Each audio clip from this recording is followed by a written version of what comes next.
Ever find yourself saying, it's fine, when, you're actually really fuming inside? Or maybe you've been upset, but instead of saying something, you kind of express it indirectly, like forgetting something important, or maybe the classic silent treatment. Oh, absolutely. What we're seeing there is this, well, it's often a silent but pretty destructive dance, isn't it? Yeah. It's like ordering a salad, but then sort of passive-aggressively eating half your friend's fries because you're secretly furious about something totally different.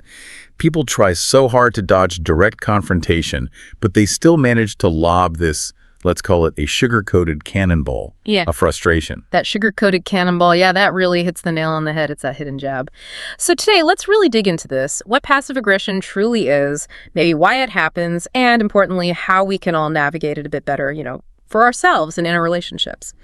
So to get us started, how do we actually define passive aggression? What does it look like day to day? Well, fundamentally, it's about channeling anger or dissatisfaction, but indirectly, through hidden, often negative means.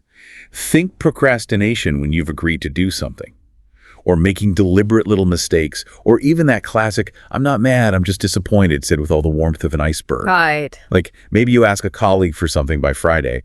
They say, sure, no problem. But come Friday afternoon, oops, they've forgotten a key detail, or it's just not quite ready. Or that roommate who's messy. Instead of talking about it, maybe you start making really loud phone calls just when they're trying to work late. It appears that this is often the go-to strategy for people who really fear direct confrontation. It's like an emotional bypass around conflict. Okay, so it sounds like a way to maybe avoid friction on the surface. Yeah. But why does this actually cause more harm in the end? What are the real costs involved? Yeah, it seems clever, but it's anything but smart long-term.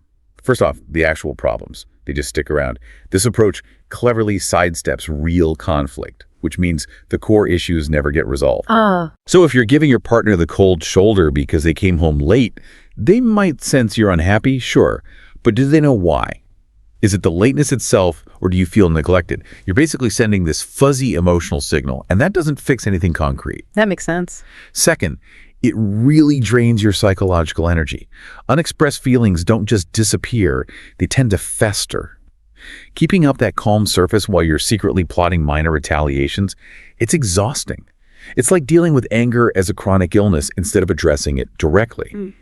And finally, it really eats away at trust.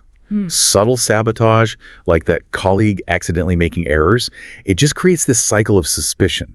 It's like, imagine a piece of wood that looks solid, but inside termites have hollowed it out. It just needs a little pressure and snap. Wow. So it's not just frustrating for the person on the receiving end, it's actually pretty self-destructive too, given how damaging it is. Where does this pattern usually come from? Why do some of us end up on this tricky path? Well, our investigations suggest the roots are often deep, frequently in childhood conditioning. If, say, expressing anger directly as a child was met with punishment or disapproval, maybe you heard, you're selfish for not liking your brother. You learn pretty quickly to hide that anger. You find other ways, indirect outlets, maybe deliberately playing wrong notes on the piano to defy lessons or forgetting chores. Okay. Learned behavior. Exactly. And we've also found a strong link to a fear of relationship rupture. Some people genuinely fear that expressing anger or disagreement will mean losing the other person entirely.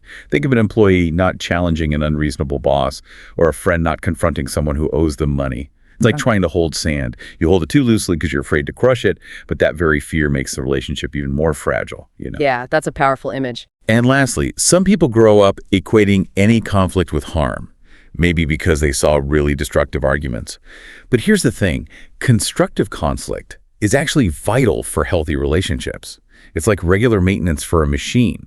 Avoiding it just means small issues eventually become major breakdowns. That absolutely makes sense. It's about differentiating harmful conflict from necessary constructive conflict. So if this is often a learned behavior, how can we start to break that cycle? How can we find healthier ways to express ourselves? What are some practical solutions? Great question. And yeah, this is where we can get practical. We've found 4 key strategies seem to be effective. First, reframe and accept anger. It's not automatically bad. Think of it as a signal, maybe a boundary was crossed or a need isn't being met. Just acknowledging it is huge. Yeah. Okay, I'm angry. And that's okay. It means I care about something. And just accepting the feeling itself. Precisely. Second, start tuning into your body's signals. Passive aggression often shows up physically, maybe headaches, stomach aches, that kind of thing.